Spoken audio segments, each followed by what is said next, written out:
থাকে কোনটা milk pudding? এই যে স্যার এটা ওটা ডেট দেওয়া আছে তো, ওটা বের করেন। বের করেন। এই যে দেখেন কয়দিন মেয়াদ থাকে? আচ্ছা ঠিক আছে, মেয়াদ তো এখানেই লেখা আছে। হ্যাঁ, এখন যেগুলোর মেয়াদ দেওয়া নেই স্যার মেয়াদ দেওয়া এগুলো ওপরেরগুলো, হ্যাঁ। এখন শুনেন, এটা হচ্ছে জেস্টি চিকেন।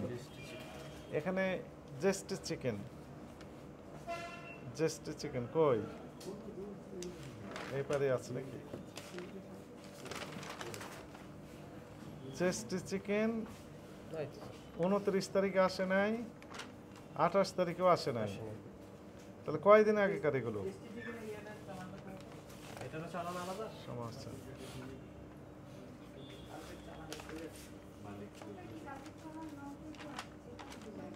চলুন নয়, এটা তো অনেক আগেকার। 28 নয়, এটা তো 28 তারিখ।